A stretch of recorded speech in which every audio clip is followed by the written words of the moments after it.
Сөз депутат Жексенбай Бибігүл Нұрғалиқызына беріледі. Рахмет, құрметті Мәулен Сағатханұлы. Депутаттық сауал Қазақстан Республикасы премьер-министріне жолданады. Құрметті Олжас Абайұлы, Қызылордада өткен 5-ші ұлттық құрылтайда мемлекет басшысы Қасым-Жомарт Тоқаев мәдениет жай ғана ғимараттар мен мекемелер емес, бұл ұлттық сананы жаһандық ауқымда нығайтатын тұғыр деп атап өтті.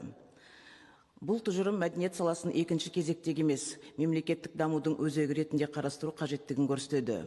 Осы орайда парламент депутаттары өңірге сапары барысында сала өкілдерімен кездесулерде көтерілген бірнеше өзекті мәселеге назар аударғымыз келеді. Біріншіден, кадрлық және кәсіби трансформация мәселесі. Қазіргі таңда мәдениет саласында цифрлық контент, продюсерлері, сахналық цифрлық технологиялар, инженерлері, инклюзивті мәдениет мамандары, мәдени деректерді талдаушылар сияқты заманауи жаңа мамандықтар заңнамалық тұрғыда бекітілмеген. Ұлыбритания, Оңтүстік Корея, Франция мәдениет саласы креативті индустрия ретінде қарастырылып, дәл осы мамандықтар арқылы экономикалық және мәдени әсер қалыптастырып отыр. Екіншіден, заманауи техникалық жарақтандырудың жеткіліксіздігі. Астана қаласындағы бірқатар театрлар, концерттік ұйымдар мен филармонияларда сахналық жарық пен дыбыс жүйелері моральдық тұрғыда ескіріп, цифрлық трансляция мен архивтеу мүмкіндігі шектеулі. Ал дамыған елдерде мәдени ұйымдардың техникалық стандарттары ұлттық мәртебе мен қаржыландырудың негізгі критерийі ретінде заңмен бекітілген.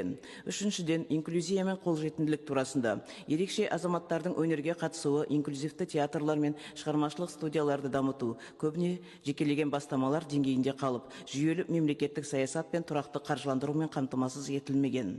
Мәселен, Астанадағы Қанаттылар театрында 40-қа жуық актер осы мүмкіндігі шектеулі азаматтар. Бірақ олардың білімін жетілдіруге кәсіби маман ие болуына жоғарғы деңгейде мүмкіндіктер қарастырылмаған, арнайы гранттар бөлінбеген. Канада, Скандинавия елдерінде инклюзивті мәдениет мемлекеттің тікелей міндеті ретінде заңмен бекітілген. Төртіншіден, балет және цирк өнер өкілдерінің әлеуметтік қорғалуы. Әлемдік тәжірибе көрсеткендей, балет пен цирк өнері өкілдері 6-7 жастан ерте кәсіби маманданатындықтан Франция, Германия, Ұлыбритания, Канада, Жапония сияқты елдерде олардың ерте зейнетке шығуы, жаңа кәсіпке жүйелі түрде қайта бейімделу заңнамалық деңгейде бекітілген.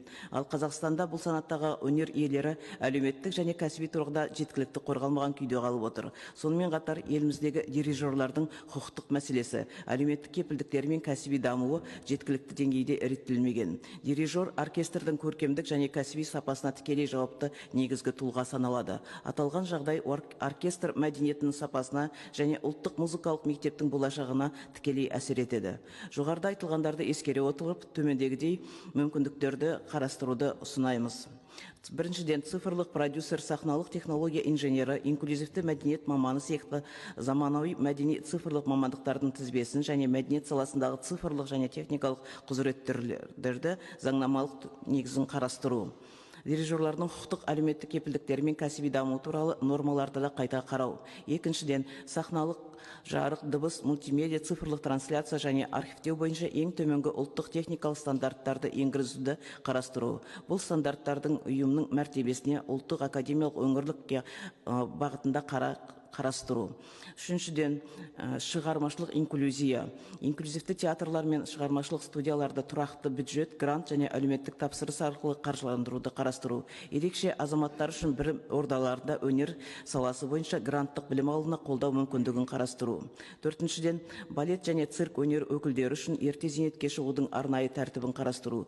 Еңбек қызметінің соңғы кезегінде жалақысы сақталған өтпелі кезеңді де ойластыру. Педагогикалық, техникалық, цифрлық жаңа кәсіптерге қайта бейімдеудің міндетті бағдарламасын заңнамалық деңгейде енгізу мүмкіндігіне назар аудару.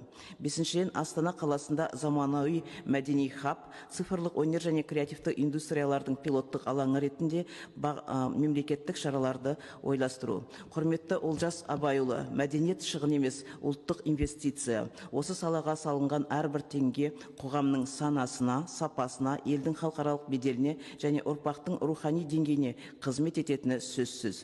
Сондықтан жоғарыда баяндалған мәселелер бойынша толық жазбаша жауап беруіңізді сұраймыз. Құрметпен Жексенбай, Нұғманов, Сарыбаев, Сатыбалдиев, Шиповских.